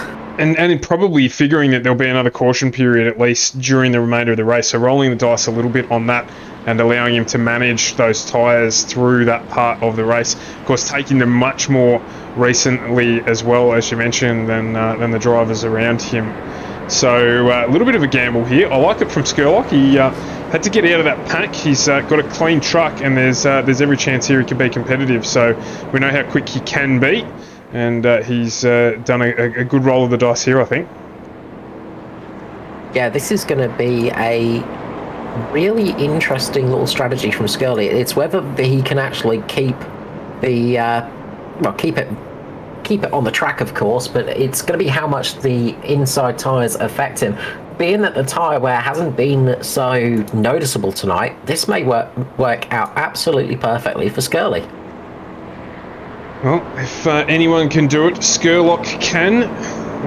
He's one of the more skilled drivers out there as well. He'll tell you it's all luck, but I don't believe that. I think there's a fair amount of strategy in it. And as I said, I like the way he's been managing his races of late. And I think that is the impact from the step up from the DPR boys, potentially Andrew Dyson and people like that. And it's just stepped it up again a little bit further here in a lot of these ANZCAR races. So I like it, and let's see how Skirley goes on the front row of the grid. He won't be left guessing on the restart here with Josh Mickelmore. Edward Foster's right behind, so we've got fresh tyres everywhere here. It is a tyre dealer's dream. All these trucks on 4 new rubber except for Michael Skurlock. So let's see how he fares on the restart. Just got to hold that truck and get it away cleanly. That's the bit for Skirley, and you can see he's just doing a little bit of a mock start down the straight, just trying to get an idea of how the truck feels there. So just getting a little bit of an idea of how it's going to drive on this restart, trying to get a bit of a picture for himself so he doesn't spin it up. That's what he's going to hope he doesn't do. Again, Mickelmore launches it on the exit of that curb and gets away nicely. Foster gets a very good run on the low line. You can see Skurlock just a little bit slower, and that's caused Jason Martin to get held up behind him. That's going to give Andrew Dyson the opportunity to get down the inside. Skurlock, Dyson side by side at the moment. You can see Mickelmore has got the lead still. Foster is trying his best to get up there. Foster's trying to make a move early, can't quite do it. Dyson and Skurlock very close together in the background. Those two are side by side. Oh, Josh Mickelmore makes a bit of a mistake on the edge of turn number 4. He loses the rear end. He gets a big tank slapper. That's going to drop him back the field. Unfortunate there for Mickelmore. Foster is going to take the lead. Dyson gets through as well. The irony of it, the new tyres causing the issue with the cold start that he has to do on them, and able to manage tyres that were well and truly past their best. So Mickelmore's got some work to do here. Good news is his teammate Jason Martin is right behind him, and so they will be able to work together a little bit here to put pressure on Andrew Dyson. Michael Skurlock looks like after some initial issues just getting traction there, he's managed to get the 350 sorted, and it's back on the back of Jason Martin as well. Foster checked out. There's a slide in the background. We've got a big caution in the background as well. Dwayne Priest, I think, from the looks of it, has gone round. Nathan Clark and Dwayne Priest, I think. Oh, no, it was the A3. So Matty Raymond, Dwayne Priest, and Nathan Clark getting involved in that one. Looks like Dwayne's just got a little bit loose on the entry there. Just got caught up with Matty Ray. Nathan Clark, I think, getting caught up with that one as well. So I think Nathan Clark got caught up with that one. A little bit of a look. He did, but not too much damage though, so he got relatively scot-free. Ben Vickers got caught up pretty heavily in that one as well, unfortunately. Foster will be spewing. He got away to a really good restart there. Managed to capitalise on that uncommon error from Josh Mickelmore there. Managed to capitalise and get a good gap, so did Daiso. And there comes the caution, and means that he'll get some reprieve. Mickelmore, he'll want to get a good restart here and put the pressure on Foster straight away. This will play out a little well for Skirley as well with that 2-tyre pairing that he took at the pit stop. So we'll see how this plays from here. Jason Martin currently in 4th. Just a highlight as well, Ruben Phelps. Let's jump on board with Ruben. Up 20 positions. I make it sound like this is something that's unique or unusual, but Ruben does this week in, week out. Manages his race really well and just has snuck himself up into P8 from the rear of the grid. Yeah, he's done a great job working his way up there. 20 positions gained. He's 1 position ahead of Matty Ray at the moment. We said watch out for Matty Ray later in this race. He's got 19 positions gained in this one. So it is those two are going to be fighting it out for the most positions gained at the moment, and seeing what they can do for the championship as well, because they are in with a shout of getting inside the top 10 of the championship, and they're going to want to try and lock themselves in with that one. Just quickly, Carl, plenty of questions in the chat around the championship and who's involved. We're over halfway through here. We've got still a lap to go under caution. Double D's asking if Ed's involved in the potential win for the championship. Trev's doing his maths on the run, letting us know that Martin needs to finish in front of Foster if he's going to take out the series win. Where in your mind are we at the moment in terms of championships? How's this one looking like it's going to unfold? At the moment, it's looking good for Foster. He needs to finish ahead of Martin, and it's going to be... It's almost down to bonus points. It's very, very close. in the contention at the moment. Micklemore, of course, he effectively needs Foster and Martin to not finish at all, and even so, with the amount of DNFs we have at the moment, we've got cars. I think we've only got 21 cars running now, so they'll finish relatively high up. But I think if Foster can get this win and Martin finishes where he finishes, I think Foster will just be very close. So it's it's going to be very close. It is very, very small numbers between Martin and Foster right now. It's all going to be a question of where Martin finishes from here. Martin will want to finish right on the back of Foster, preferably even lead a lap just to get a bonus point or something like that, because he needs every little bit of help he can get. Same with Foster though, but he is in that position. He's going to get a bonus point for leading this race. He is currently leading the race, so Foster is looking good at the moment. He's doing all he can to get this title. But you got to work out for Martin. I don't think you could have been sitting on the fence harder if you tried there, Carl. Almost really slightly just close to maybe taking out the championship. So we'll see how it all rolls out. You have to check in with the socials afterwards. We'll announce it. And Daiso here just edging slightly in front of Foster. He'll be waiting. He'll be aware of that before he drops the hammer. And he is... Go. And we're off and running again. Daiso gets a really good run on the outside, goes with Foster. So does Josh Micklemore, resuming status quo for him with a solid restart, even when he's not the one controlling the field. Daiso's gone with Foster. Foster ducks right down to the inside to get on the defensive. And Daiso tries to go with him. It is going to be that Josh Micklemore slots into third in front of Jason Martin. Michael Skurlock got a good restart as well. So did Ruben Phelps. He's popped up ahead of Steve Williams, with Kate Donnelly and Matty Ray in the top 10, with Luke Trahere rounding it out. Trahare's just on the inside of Matty Ray. There's going to be a change for position back there, but we'll stick with the leaders at the moment. It's not been quite as satisfying a restart for Foster, albeit they are going. There is a gap now opening up between the Mitch Motorsport boys of Josh Micklemore, Jason Martin, as Foster and Dyson set out to take on the lead of this race. And Jason Martin just getting underneath Josh Micklemore there. He's side by side, the two teammates very close together, but Martin just getting ahead of Micklemore now. And see Skurlock just behind them as well. He's trying his best to get up there. But Foster is trying to run away with it. This is good close racing up the front. They've got great racing throughout the pack at the moment. They are so close at the moment. It is the time where you're sort of almost biting your nails when you're racing that close with each other. Matty Ray and Luke Trahere at the moment, we're just watching, very close together with those two. They were just almost touching panels there. There was a cigarette paper between those two. But at the moment, Foster is running away like a grease whippet. He is really getting some speed on him and getting a bit of a gap over Andrew Dyson, importantly. Dyson now has Jason Martin all over the back of him, so Jason Martin's going to want to try and make up that position. Dyson is the one that's possibly hurting him for the overall championship as it stands.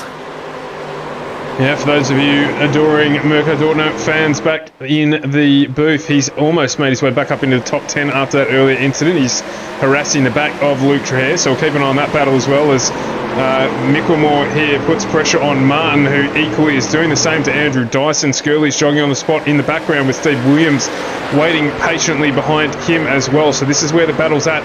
This is what happened with Josh Micklemore as well. Micklemore was able to build a gap because there was a battle between Martin and Dyson earlier on in the race. Edward Foster being the benefactor of this now, but the difference is Dyson was on old tyres back then. He's not now, so he's going to be able to keep pace with Martin here. So more of a challenge for the Mitch Motorsport boys to make their way past Andrew Dyson to start putting the pressure and closing that gap to Ed Foster.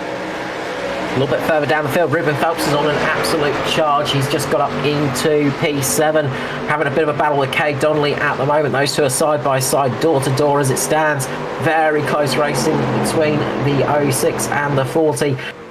So those two are really, really pushing hard, and that's giving Matty Raymond the chance to catch up there. So the biggest gainer of the night award is still at risk of being lost by those two. They're still trying their best to see who can gain the most positions in this race, and given a great show as it stands as Kate Donnelly gets through. It looks like Phelps is just going to have to jump up there. He does a big block there on Raymond. Meanwhile, up the front, we've got Martin putting a move on Andrew Dyson. They're going to be side by side coming out the corner. Dyson is on the outside, Martin on the inside. Martin doesn't quite have the car there. He's going to make a late braking move here on Dyson. Will it be late enough? Not quite, but this will give him a good run across the dogleg as Dyson gets so close to the wall. Nothing between himself and the wall there. That was brave stuff from Andrew Dyson there. Keeping his foot in when he was that close to the wall. That was incredibly close.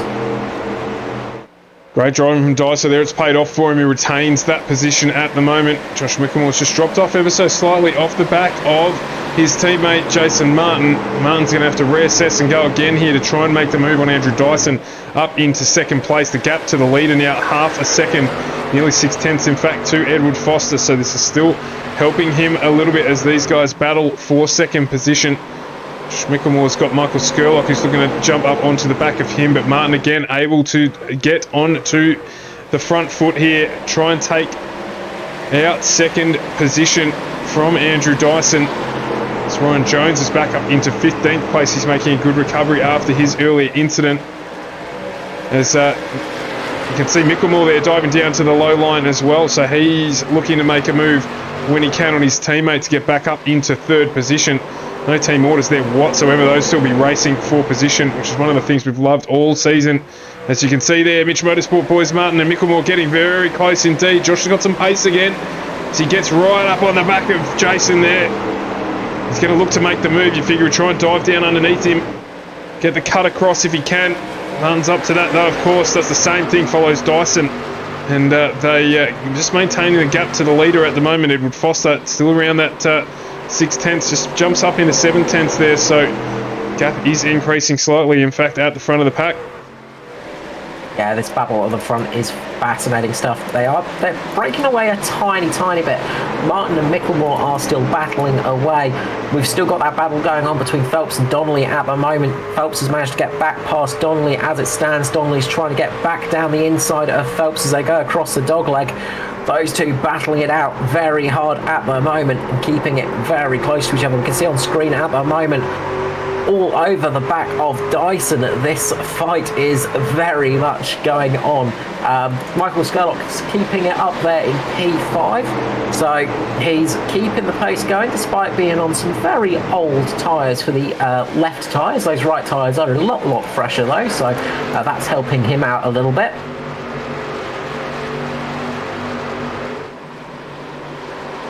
Indeed, just while we've got a quick gap, of course, we'll jump on board with Aidan Schultz. Schultz's birthday. Happy birthday, Schultz. I hope you're enjoying your night and where you're at, mate, and all the best for your birthday this year.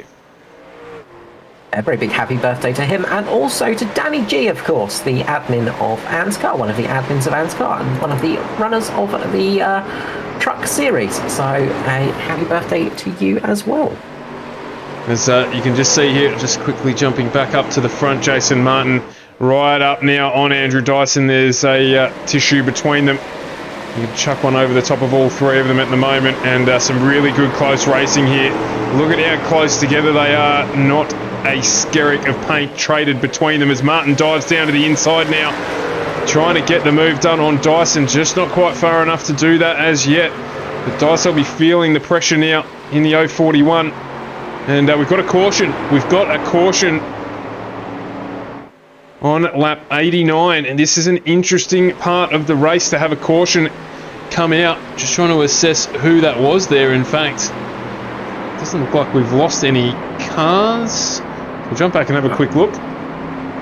Yeah, I'm trying to figure it out. I saw a car going slow on the infield. Yeah, I think it might have been Aaron Wilton. In fact, he might have just had a solo spin there. Let's just have a quick look.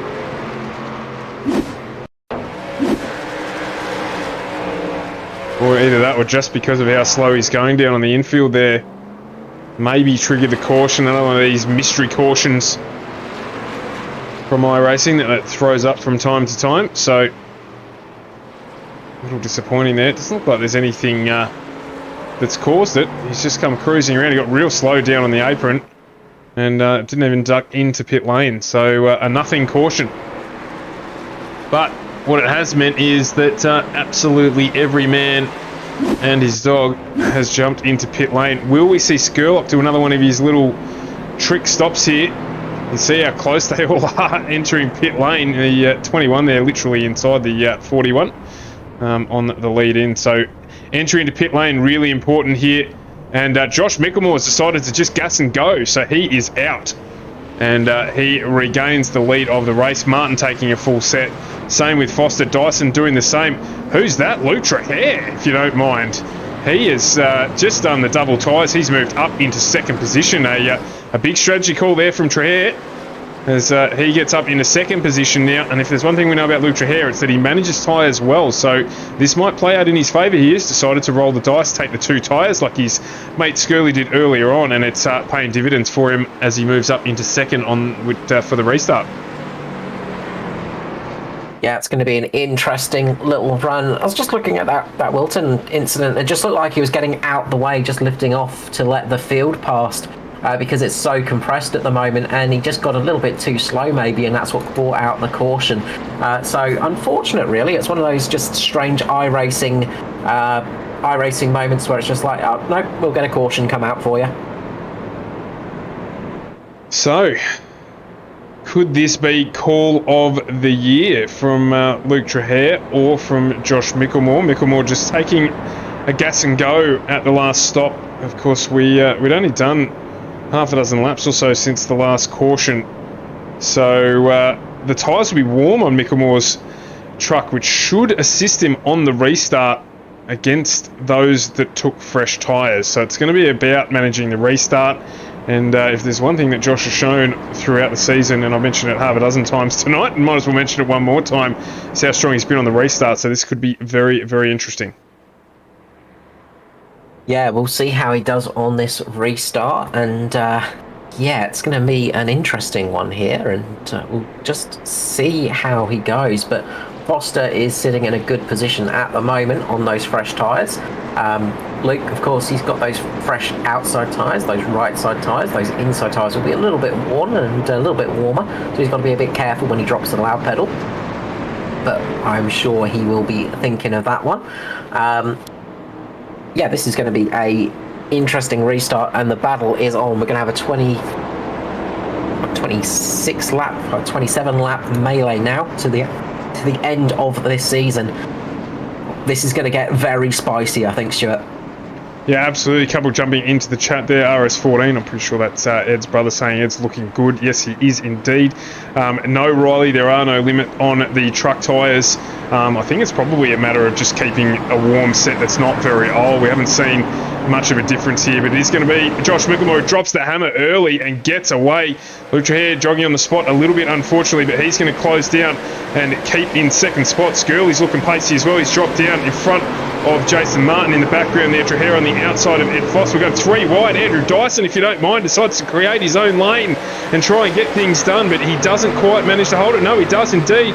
Foster there moves up in front of Trahair to close out second place. Dyson, this is going to work for him on the outside. He's going to close that position out. Izzy and hold on.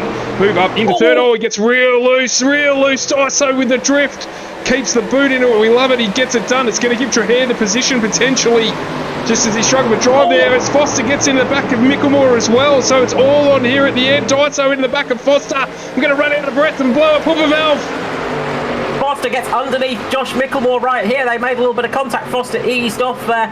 Just let him get back into the rhythm of things, but now he's managed to take advantage of Mickelmore there. Foster's managed to get into the lead. Dyson again getting sideways. He catches Mickelmore. Mickelmore's gone round. There's a big accident there. Mickelmore turned with Dyson there, and the caution is out. Huge implications there as Mickelmore disappears off the screen, if you don't mind, with that caution. Didn't actually even get to see where he ended up, but we'll jump back and have a quick look at that there. Really close at the front. The running was huge, and just not able to quite cover all of it, with Dyson with the big drive around the outside as well on Trahair. Foster with the touch on Donnelly as well. So let's jump back and have a look, try and unwrap some of this. Big damage to the front of Luke's car. Luke Trahair has got a huge amount of damage there. So that sort of that was very strange. Ruben Phelps just getting very lucky there at the top as well. Ruben Phelps just working his way through, I believe. So Ruben's just like magicked his way through. It's like the parting of the sea for him right there. Jason Martin just managed to avoid all of that carnage as well, just keeping up in the high line and just avoided every little bit of that accident with that one.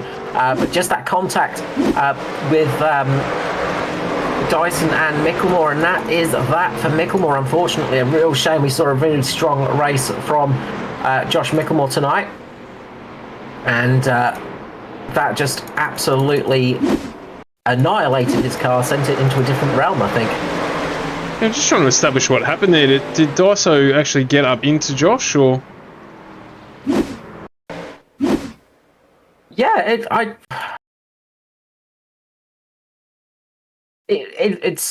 I'm having a bit of a look at this one, so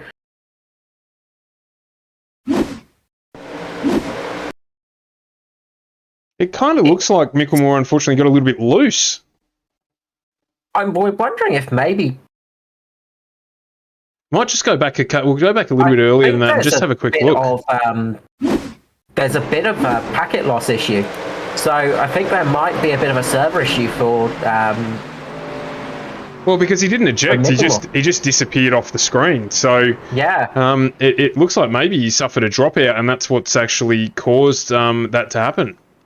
Yeah, because he's dropped off the server as well. So that is really, really unfortunate there, and it's sort of just almost the car's just disappeared. It's almost like a blink, and then that's it. So maybe those internet woes coming back to haunt Josh Micklemore there. Unfortunately, that is a real shame because that was a strong run tonight. Yeah, it was definitely unfortunate. We just saw it there, and Dave Douglas on top of it. Of course, there's just a little touch there from Daiso as well, but whether that was because there'd already been a dropout or something like that causing that, but there was a small touch there from Andrew Dyson, and as you called, Carl, Luke Traherne unfortunately jogging on the spot. Nothing he could do about it, just an innocent bystander in it. So it resumes. Daiso still up in second place with that caution, so he's going to have to try and battle away with a damaged truck. He only got, I say a little bit of damage, he got damage to the front of the truck there, but you can see it's not that bad. Most of the impact for him was in the rear of the truck, where you can see there as he rolls past, so he'll still be a little pacey here. He's going to have the ability to try and challenge for the win here.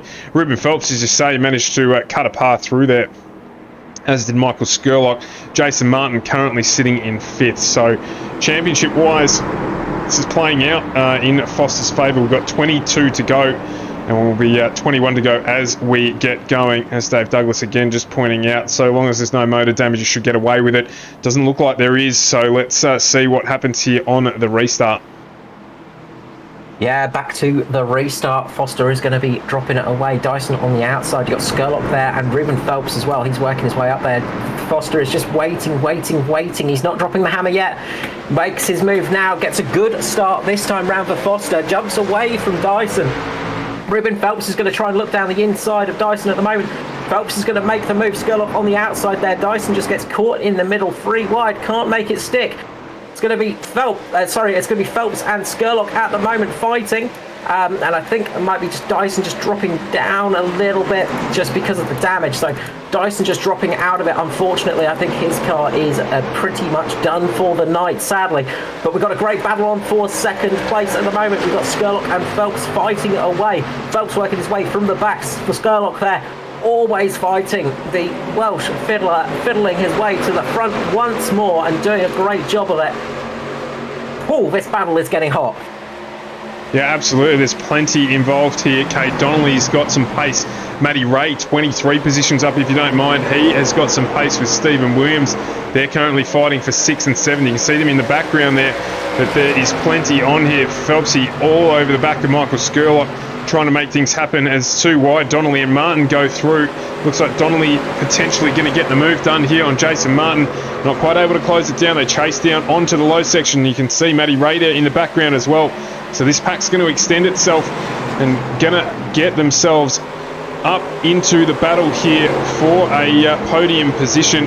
As Dave Douglas just jumps in and says it's a good debut for the ANZAC race team. A little bit of a play on words there for Dave Douglas, but ANZAC race team a good start here for Phelpsy up into third position. Skurlock just opening the gap a little bit now. He'll be trying to chase down Edward Foster at the front of this battle, and Jason Martin joining in as well. He's managed to open a gap on Cade Donnelly. Yeah, Martin's all of a sudden just got his pace back in, he's got his eye back in the game, and he's starting to chase down Ruben Phelps a little bit. So the battle is back on at the front. Who is going to get this one? Donnelly is desperately trying to get up there as well. Donnelly is very hungry, very fast charger. Got Raymond as well. Don't discount Matty Ray and Stephen Williams as well. We know that Stephen Williams is always quick and always lurking and always capable of working his way up there. There's 16 laps to go now. Not much longer in this race, but Foster has got a good lead over Skirley of around about 0.8 of a second. But then the battle is going to be Ruben Phelps and Jason Martin at the moment. Cade Donnelly's really catching it up there, and he's putting pressure on Martin as it stands. Yeah, he is indeed. So Jason will know what he's got to do here. So he's going to fight with Phelpsy. Same tyre strategy here for these two. In fact, all of our leaders on the same tyre strategy now. So the battle at the moment is for third. Skurlock's checked out a little bit. 6/10 up the road, and of course Edward Foster full second ahead of Michael Skurlock at the lead of this race. So it's playing out well for Foster at the moment. He's got work to do. 15 laps to go here. He's going to have to keep it clean. He'll be hoping for no more caution periods. We've had 7 tonight. They've fallen at the right times for the leaders of the pack, and he'll be wanting to make sure that that was the last one as he gets a good lead here. Michael Skurlock in second, not really able to close the gap at the moment, but Jason Martin all over the back of the ANZAC Esports team entry of Ruben Phelps. Cade Donnelly is joining in with this battle. Matty Ray, we know he managed tyres really well in the Xfinity Series race. What's he got left in the tank to give tonight? Can he challenge for a top 3 position? Or will it be Phelpsy who can hold it out here? Martin's just dropped off a little bit again, so it's a bit of a yo-yo battle at the moment for third position. This will help Skurlock if you're liking that going on in the background. Of course, Martin's in an unfavourable position of having to defend and fight as well. So he's fighting Ruben Phelps and he's defending against Cade Donnelly at the moment. So he's having to do both of those actions at the same time. Martin would love it if Matty Ray would get onto the back of Cade at the moment and start putting pressure on him, but he's just sitting off a little bit. Cade Donnelly is putting the pressure on Martin, though. He's getting very close to him mid-corner. He's really going for the lunges at the moment. That's going to mean Martin's going to have to glance up into the mirror, keep an eye on the car behind him, and that can distract you a little bit. But when you're fighting so hard at the front like these two are, you sort of sometimes forget to look in the mirror, and that can sometimes cause an accident. Martin runs a little bit wide this time. Donnelly's trying to get his nose down underneath, of course. Martin will be using his spotter, listening to that, waiting to hear if Donnelly gets his nose under there, trying his best to keep that truck there. Donnelly this time round again just gets underneath Martin. Very close between these two. Donnelly looks like he's got maybe a little bit more pace at the moment, but Martin is just positioning that car perfectly. Phelps is doing a good job on the defensive as well. Really good racing here for third position. Who is going to take it out? This is a absolute melee. Yeah, absolutely. Stay focused on this battle at the front. I can tell it's still Edward Foster a second out. Skirley's nearly built a second over these guys, so if it stays green with 10 to go, it is going to be a battle for third place at this point in time. Cade Donnelly's looking for a way around Jason Martin. He's not quite able to find anywhere. The gap from Donnelly back to Matty Ray has stabilised as well at around 4/10. So really here, this is where the battle is at for the third position in this final race, Season 221 of the ANZCAR Truck Series on FGM eCar. So we could have asked for a better finale to this series. It's had everything so far. And how is it going to pan out? With Foster in the lead, Skurlock in second, Ruben Phelps defending hard against Jason Martin. Martin, of course, has his own worries with Cade Donnelly all over the back of him as well. Yeah, this is really a key battle right here, and this can be the difference between championship and not for Martin. With Kay Donnelly putting on that pressure, Kay Donnelly could earn himself a bit of a pat on the back from Foster if he can manage to get past Martin, I think, because that's going to help Foster's championship hopes out for sure. But Martin is really putting the defence, and he does not want to drop back another position. He is really putting the pressure on, and he is sticking it there as much as he can. We know Martin is quick, we know he has got that skill to run in a pack, and he has done it so many times.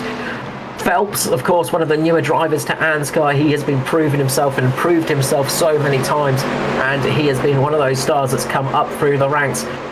Due for a victory sometime soon, you've got to say, doing a great job with the defence.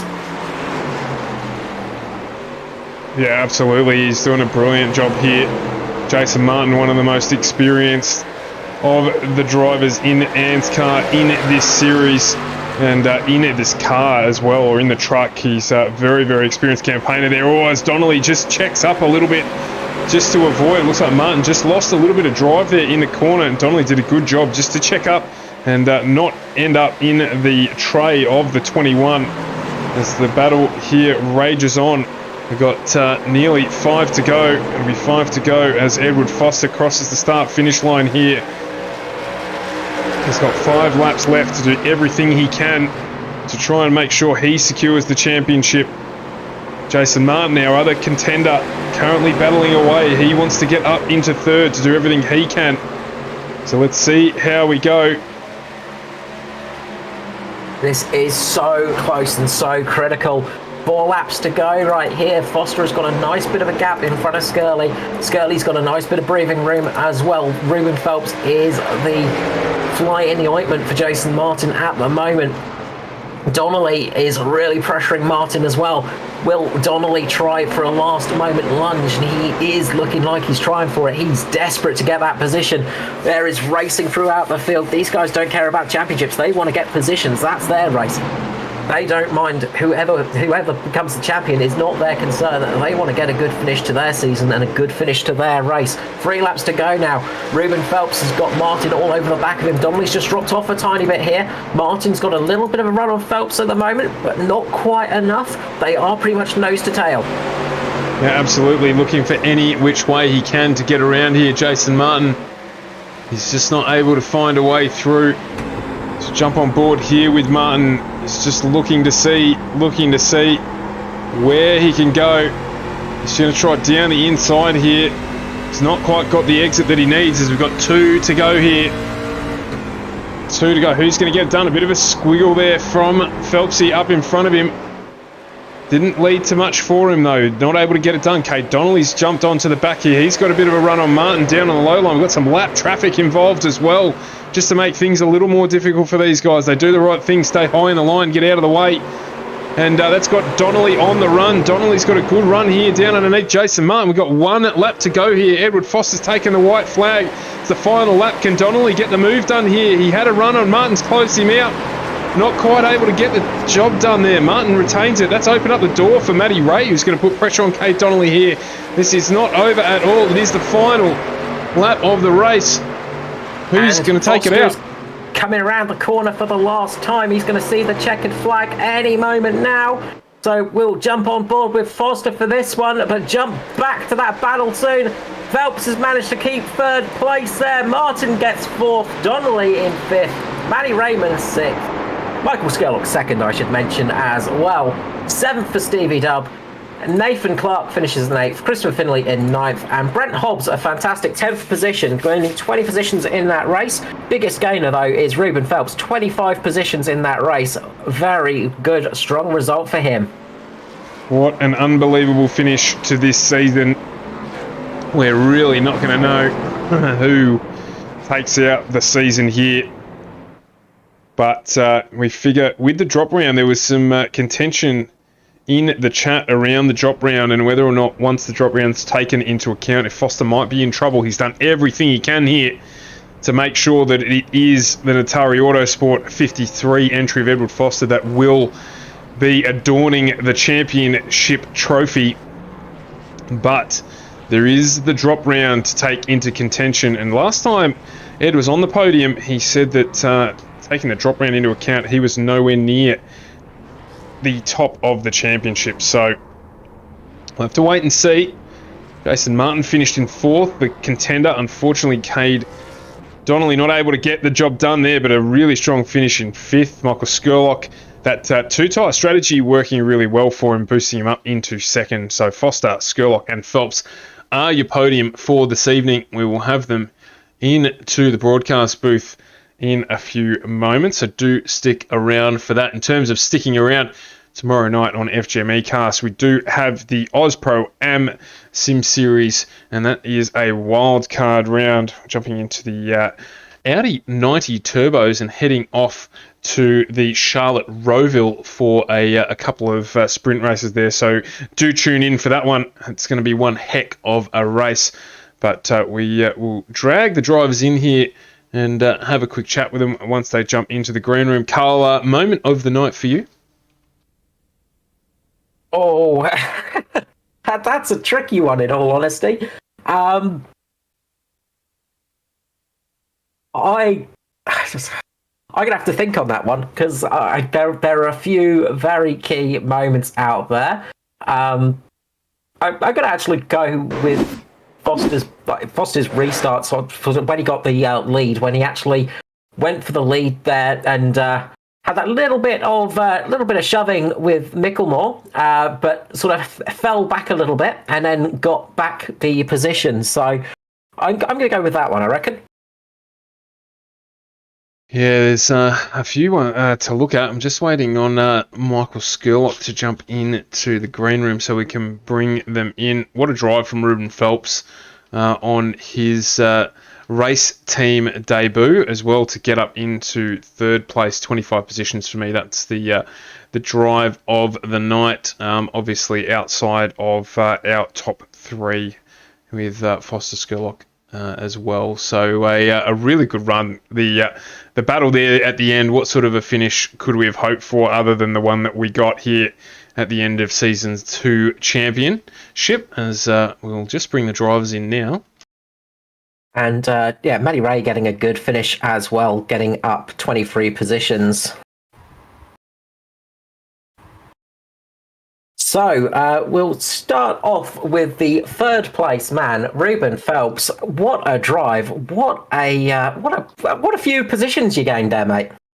Yeah, just a few. It seems to be my fate most of the time, starting in the back and somehow work my way up, or I start the front. It's the other way around. So yeah, no, it was a good fun race. Took my time, just enjoyed it, and then managed to get myself in the track position, and then suddenly the whole leaders took each other out, and I found a big hole on the outside and everybody disappeared. So suddenly I was 2nd place, so it sort of shocked me.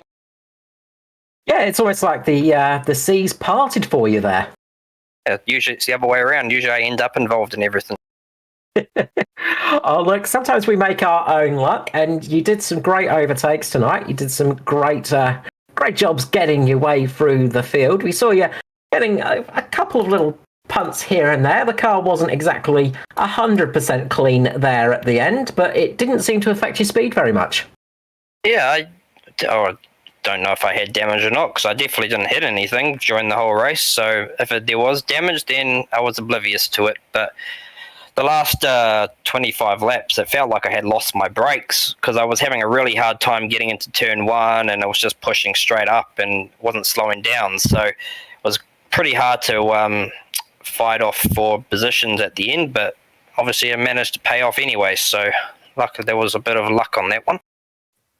Congratulations there, great run, and good debut on the new team outing as well.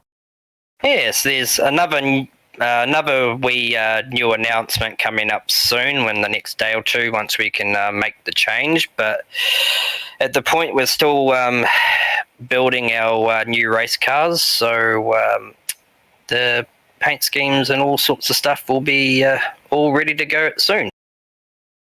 We look forward to seeing them. So before I let you go, Mr. Ruben Phelps, the usual shout out and love to anyone tonight. I got a shout out to Mum. I'm sure she's definitely watching.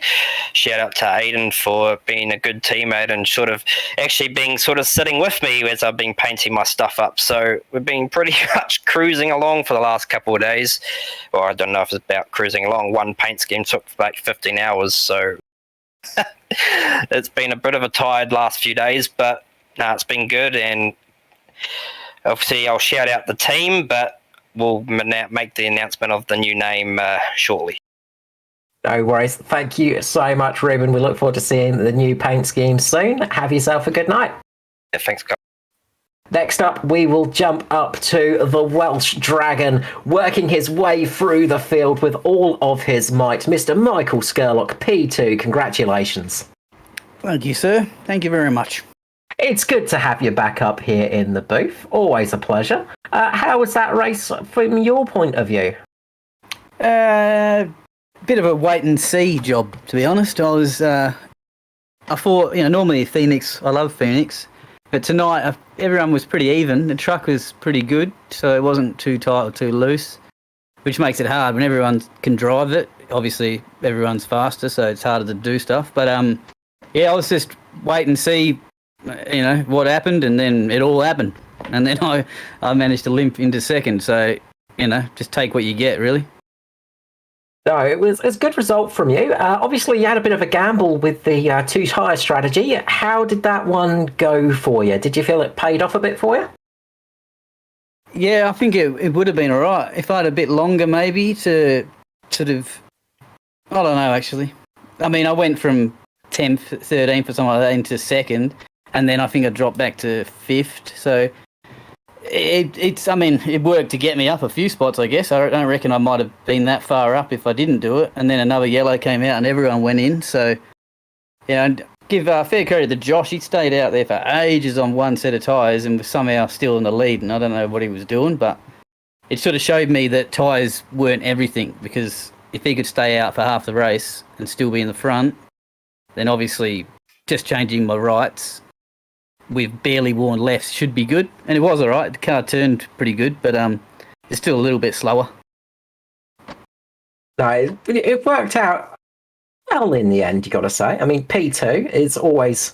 It's not the best position you can be in, of course, but, you're probably going to be happy to take that. My second is the best, remember? Second is the one that counts. Yeah, no, I mean, it's just fun, man. Fun and games. As long as I get through a race without crashing or damaged, slow, boring car, then I'm having a good time, mate. That's all that matters. That's the main thing. Look, we love having you up here, Mr. Skurlock. It's great to see you. And as usual, shout out and love to all of your fans. Yeah, out to the Skurlurking listeners, watchers. Been getting a few more on there lately. That's the Twitch thing, by the way. Well done to Ed. It was a good race, good win there at the end. I couldn't catch him. And thanks to you guys for putting it on, and the Bandits, and well done to Mirko. He was keeping it up there tonight. He was going well until, a little bit of lapse of concentration, but he's almost there. He's going to get a win at some point. He'll get another win eventually. It will be another Mirko win from nowhere. I'm backing him. No, it'll be good to see. Thank you so much, Michael Skurlock. Next up, we will head to the race winner and 2021 Season 2 champion, Edward Foster. Yes! I wanted to make you wait a little bit for that one, right? Congratulations on the win and the championship. Thank you very much. Well, you did it. That was a very close finish. Yeah, look, it was. I mean, I was never really sure about where we were at as far as the drop round went, and my maths is legendarily terrible. I've tried to calculate it in my head once before in the last full truck season I did and got it wrong by about 20 points. So I didn't even bother this time. I knew that I really just had to try and win the race and finish ahead of Joshy and Jace if at all possible. So, yeah, just went out there and tried to do that. If you want to know anything about the race, you're going to have to ask me about specific examples, because it was all a bit of a blur and I'm struggling to remember a huge amount of it at the moment. There was just so much going on and so much going on through my head, trying to sort of work out how to get to the front and how to stay there. Obviously got a decent stint there in the lead. I was sort of went into that race almost sort of resigned to the fact that I wasn't going to get it just because of the drop round, and I was kind of went into it already sort of pre-disappointed because, I'd had such a good season as far as, top fives, top tens, average finish better than anyone, all of that. And I was going to be a bit disappointed if I came away without it. And I just did not consider the eventuality that I was going to win the race at all. So I'm as surprised as anybody else there, but equally very happy because I've been trying for a long time to win a truck series and I've finally got one. Look, I can imagine, and taking it out with a victory as well, the first win of the season in the trucks. That must be a pretty happy feeling for you. Yeah, I mean, it's a rare achievement to win a title without winning a race, but at the same time, it's a little bit sort of, everybody kind of takes pops at you for it. So, I mean, I only won the one, but it was a very even season and lots of different winners sort of spread out across it. So, come away with one. Kind of legitimises it a little bit more, I suppose. And I guess Phoenix is, I don't think I've ever won at Phoenix. It's never been a track that's actually been that kind to me. Felt sort of hooked up. As Skirley mentioned, the tyre wear was really pretty good. I did consider taking two in the way that those guys did, and perhaps that would have even worked. But, in the end, it doesn't matter. The result is the result. And, regardless of the decisions I made through 2, 4 tyres, pit stops, whatever, we got there. So that's what matters. And the thing I wanted to touch on actually is the consistency. We're talking just at the start of the show. I was looking at some of the old stats, and the average finish this season before coming into tonight was 4.4 over the last 12 races, which is a pretty decent achievement. Well, the last full truck season I ran, it was 3.8. And I still lost the title on these drop rounds. So I really did want that to happen again. I was going to be gutted if it happened twice. But yeah, anyway, that's how it is. And yeah, it was a consistent season. Even on the old road course, came away with a P2. And I really like the bright yellow look on this truck as well. So it's really cool to make that into a championship winner as well. So yeah, happy all round. Doing the channel proud. Congratulations, Ed. Well done on the victory. Well done on taking out the championship. And before we let you go, shout and love to fans, everyone you want to have a shout out to, go for it. Yeah, so I mean, first of all, thanks to everybody who comes out and races this series and all of ANZCAR series because, without people continually showing up and running the races and running as well as they do and valuing it and caring about it and practicing it and putting their best foot forward, we haven't got a series. So it's a big thanks to all those guys who make the effort to come out and run every week because they are the foundation upon which the entire thing is built. So you can't win a championship if there's no one there to beat, just running around on your own. So thanks to them first and foremost. Thanks to you guys for the broadcast. And obviously this series is run by Danny G. But yeah, thanks to the other admins as well who keep this whole show on the road. And of course, it's that our sponsors, Bridgestone Select, Race Magazine, Ferguson Group Media, FGM Ecast, Two Fat Blokes, and AJ Insurance Services as well. Really cool to deliver this championship for them. And the first championship for Natari as well. So, yeah, that's pretty cool. It's the first championship I've ever won in a team that I own. And that just gives it that little bit of extra dimension. So happy on all fronts, thrilled.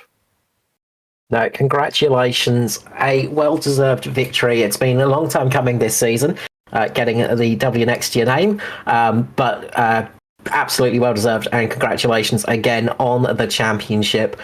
Great to see it up there, and congratulations, mate. Thanks. Stuart, it was down to the wire there. It was all to play for, and Foster just got it by the skin of his teeth.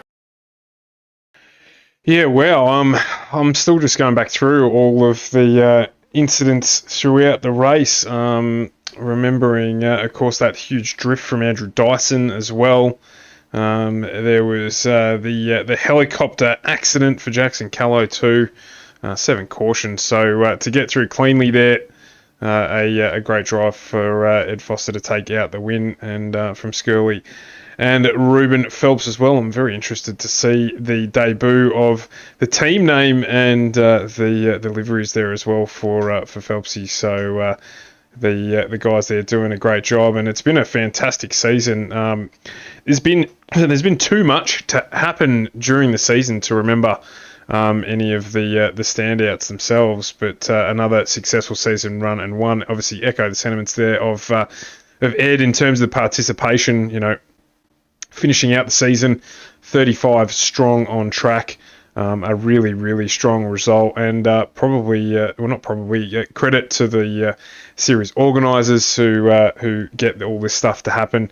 ANZCAR is a self-funded exercise, so all the races that they put on, the practice sessions and what have you, put on out of the pocket of the administrators. There's no money in it for them whatsoever, just so that everyone can have a good time out there running, and really good to see some really strong participation again as ANZCAR continues to be the leader of oval track racing in Australia, and this continues to show with the Strength of this Truck series.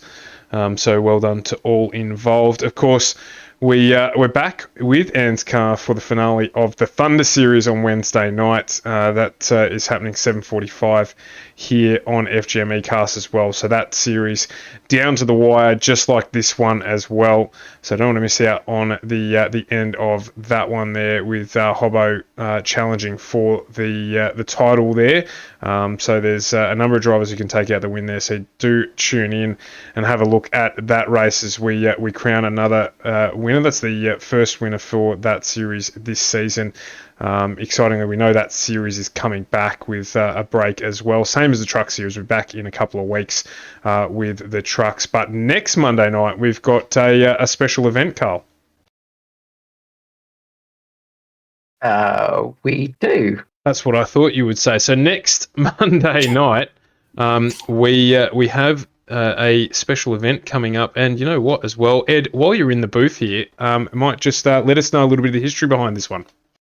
Yeah, so this one's going to be the Indy Motor Speedway, the Oval, using the old sort of 2008, 2010 era COT, what they called the Car of Tomorrow at the time. So this was the first version, I guess, of the current Cup car that we have now. But they hadn't put all the high downforce on them at this stage, so it's very low downforce, very high horsepower. I think it's around about 900 horsepower or something, and really sorts the men from the boys. So with the Brickyard 400 not continuing on the way that it historically has, and lots of people, myself included, really very, very fond of that track and that event, thought it'd be really good to take advantage of the night off and run a race run a Brickyard 400. So it is going to be not 400 miles, it's going to be 400 Ks, just because, you know, everybody here has a job and they've got to get up the next morning. So that's a little bit long for during the week. So we're going to run a 400K race around there. Hopefully we get a nice big field show up. The car's free, so everybody's got it, and it'd be great to see everybody come out and have a run for that, because these special events just give us the opportunity to do something a little bit different. They're really cool. Yeah, absolutely, and we will be broadcasting that one as well next week. So we'll try and get some special guests in as well if they're not running. So we'll be back next Monday with that, but the truck series will return in a couple of weeks. Carl, as always, a big thank you to you for another season run and done here on FGM eCast in the trucks. There's another one waiting on the other side, mate, so don't get too comfortable with a free Monday night for your livelihood and to do things that you enjoy outside of commentating on racing. Yeah, you can't get too much freedom, unfortunately, but I possibly won't be here next Monday because I am having my wisdom teeth out. So, yes, unfortunately, I think I may be missing that one. Well, it would be very interesting to get you on the call with your wisdom teeth out, or even throughout the surgery. So we'll see if we can coordinate that with the dentist to see how you get on with all of that cotton in your mouth. But no, we do wish you good luck for that, and we will obviously catch you on Wednesday night. And to everyone who joined in, the chat was fantastic tonight. Thanks to all of you for tuning in, and we will see you tomorrow night from 7:45 for the Oz Pro Am Sim Series here on FGM eCast, your E-Place for Pace. Thanks very much and good night.